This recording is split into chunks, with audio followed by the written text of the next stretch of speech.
On May 25th, 2020, the National Army discovered an abandoned research facility off the coast of Puerto Rico. The research base's inhabitants, 15 scientists of various ages and ethnicities, were discovered dead across the entire area. The facility's power was still running, and a strange device was found inside one of the many rooms, as well as a computer with a Word document opened. This is the following document.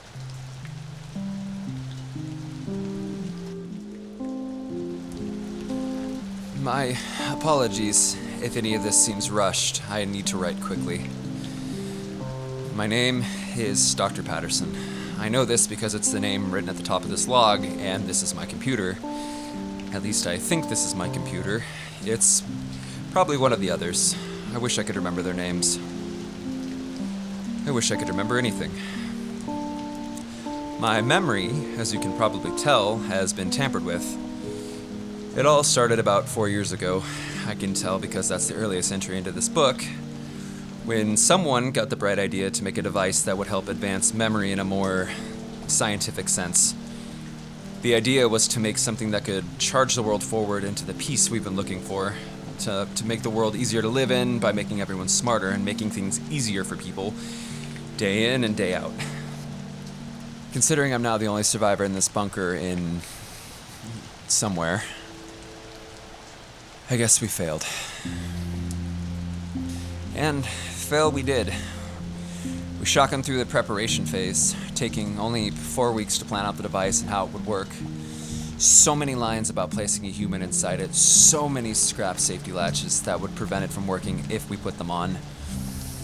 Eventually, we came up with a device that looked a lot like a cocoon, and thus the project donned the name the Chrysalis Project. The Chrysalis Project was never supposed to do this. We never programmed it to even be able to enter a person's mind without consent. Did I give it consent? Did I let it enter my mind? I can't find any mention of me doing that in this book, and I'm certain I've read through it more than once. Building the Chrysalis Project took time. It wasn't because we wanted to make it look fancy. Far from it. I'm sure anyone in our shoes would know that making something fancy tends to outlaw its reason for existence, but I digress. The point of the Chrysalis Project was to make sure it was constantly being cooled, and the tubing that coils around it can do that quite well. The metal is a very special concentrate of iron, able to hold itself together with magnetism. Overall, it seems we built that base of it in 8 months. The wiring inside was then the difficult part. The Chrysalis Project relied heavily on frequencies and the finding of the correct type. I don't really remember how it works, but I know for certain I was probably the one who found the perfect frequency. It's only really audible when in the room with the Chrysalis Project itself, but as 20 Hz is the usual hearing range of a human ear, we decided to bump it up to 25. In our wake, we forgot that we'd never be able to hear it.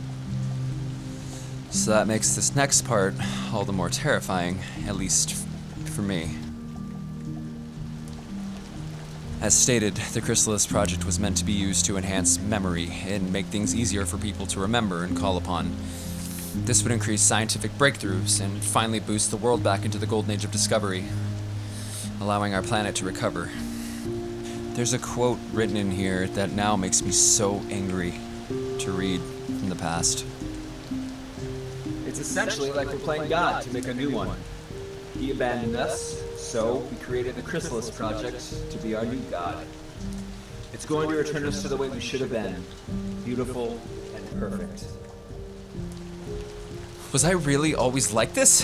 I couldn't have been. At least I felt like I shouldn't have been. I guess I should begin talking about what went wrong, shouldn't I? Because that's what happened, obviously. The Chrysalis Project took 2 years to complete. The idea was that we'd be done that May, turn it on, test its power, and then turn it off if it didn't work. We pushed boundaries we shouldn't have been able to the point where I think we might have gotten far too comfortable. There's pictures of me and the rest of the team taking a picture in front of the machine. 14 others, all male. We had no idea that even as the Chrysalis project lay dormant, the biggest mistake had already been performed. Because to keep the machine in control, we had a secondary project to keep it in check. The Chrysalis project hosts an AI that was supposed to cause it to malfunction if it turned out to be a busted project. The caterpillar in the cocoon, as a reference, to the point where we even called it Caterpillar. That day in May was the day we decided to turn it on. And in the log, I can see immediately false confidence. Entering the activation code is easy enough. 2 days later, it began. And I didn't know it yet, according to the book, because I had forgotten where I'd put my stapler. I had been in charge of the paperwork. It might not seem like much, but every day it became more and more obvious that I was forgetting things that I knew I shouldn't have been forgetting. And then, after 3 months, it all came to a head. We'd been calling each other by our titles, Dr. Patterson, Dr. Roderick, Dr. Finnegan, so on. But when I answered a phone call from our founder, a good friend of the team, he used my first name. And I hung up, thinking it was a wrong number call. Luckily, when he called the second time, he used my title. And I realized something was terribly wrong. I mean, it's not possible to just forget your first name, right? It would take years of abuse and trauma, or a concussion, or memory loss. It's not possible to just lose that information, especially when you'd usually use it every day. Starting from that point, things began spiraling out of control. I never thought of the Chrysalis project as malicious, but reading through again, I realized that it was actively taking out memories that would result in its shutdown. So of course, we first forgot the shutdown code. I don't even remember how many digits long it is, so either that just casually slipped my mind, or I was attacked by the Chrysalis project directly. We'd written down the shutdown code somewhere. I have no idea where, because that's what we forgot next. Then we forgot the secondary shutdown sequence, followed by the tertiary, all in the span of 3 hours. At least, according to this book. Caterpillar was meant to prevent the Chrysalis project from doing anything it wasn't supposed to. I'd love to tell you how it worked, but I've already forgotten that, and no amount of searching has helped. Or it has, and I've misplaced the document and quintessentially forgotten where I've put it. Like I said, I'm the only one here. I'm the only one here. Right, I should probably explain that.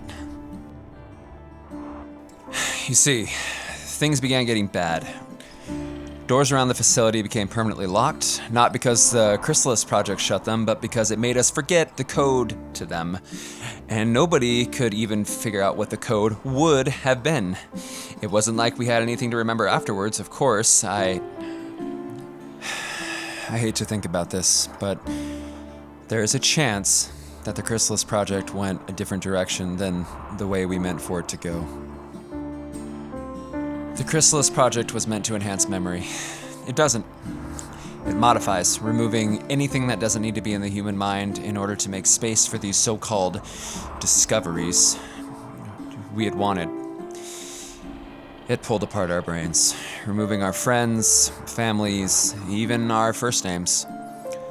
We were slaves to the system, and that system was the Chrysalis project. In the last month, 14 of the 15 scientists in this facility have died. It wasn't their fault, nor was it their doing. Suicide was never involved. Just one day, someone forgot how to breathe. Someone forgot how to sleep, went deranged before succumbing to exhaustion. Someone forgot how to eat and died of starvation. I'm the only one left. I lost my name tag, my only idea of who I was. Dr. Patterson might not even have been my name. I don't know. I've tried everything I can, but The Chrysalis Project is stopping me at every turn. I tried turning off the power 2 hours ago, and coincidentally forgot where the generators were, before subsequently forgetting where the Chrysalis Project even lies in this damned maze of corridors. I just don't remember anything except this office. And soon I'm going to forget that too. I guess my biggest fear is that I'm going to lose everything. I'm 37 years of age. I created the Chrysalis Project because I wanted to prove to the world that we don't need to worry about people forgetting what they're trying to be, about how we're going to be okay, about how the world needs us to survive. The Chrysalis Project was my greatest achievement, and at the same time, my biggest downfall.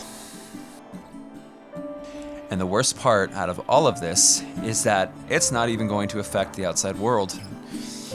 The Chrysalis Project's power was only subjugated to this one facility, at least I think it was, so it can't affect the world outside. Who knows though, maybe Caterpillar will develop now that we're not there to monitor it. Maybe it already has, and I've forgotten about that too. Maybe the Chrysalis Project has already infected the minds of everyone on planet Earth.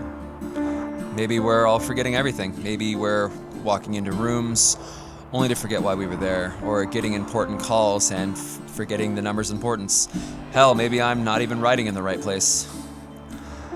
I've had to reread the document 7 times to even remember the Chrysalis Project's name.